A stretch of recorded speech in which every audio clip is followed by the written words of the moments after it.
আমাদের নারায়ণপুর এলাকায় দরিদ্র এলাকা আমাদের দেখেন গরু এপার থেকে ওপারে ঘাস খায়, ঘাস খাওয়া শেষ হলে এপার থেকে এপার আসে। একটি ব্রিজ না থাকাতে আমাদের এরকম দুর্ঘটনা আমাদের কাটতে হয় ভাই, এটাই অসাধারণ ভাই। কমেন্ট বক্সে জানিয়ে দেবেন ভাই, অতি তাড়াতাড়ি ধরুন আমাদের নতুন সরকার, নতুন এমপি আমাদের ব্রিজের ব্যবস্থা করে দেয় আমাদের দরিদ্র এলাকায়, নারায়ণপুর এলাকায় ভাই।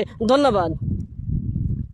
থেকে এটা আমি এটা বানাতেছি, আমার মনে কষ্ট তো না পাই ভিডিও বানার, যখন আমার কষ্টগুলো ভাসবে তখন আমার ভিডিওগুলো আমি দেখবো, অন্য ভিডিও দেখবো, এই জন্য একটা আজকাল আমি কিনছি।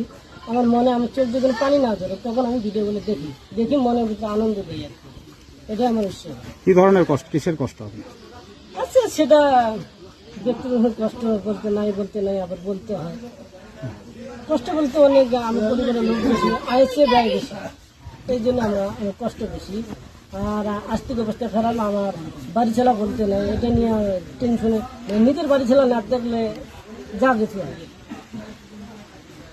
এই যে আপনার একটা ভিডিও ভাইরাল হলো, এটা একটু বলেন তো, এটা কিভাবে ভিডিওটা আপনি বানালেন? এই যে জিলেপিটা এটা 26শে মাসের উপলক্ষে আমাদের এলাকায় প্রতি বছরে এখানে অনুষ্ঠান লাগানো হয়।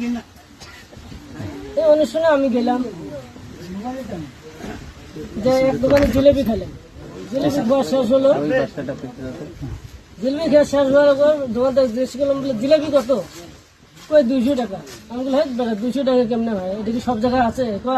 আমরা বিক্রি করি 200 টাকা। আমি বললাম সরকারি না বেসরকারি রেটে বিক্রি করবো।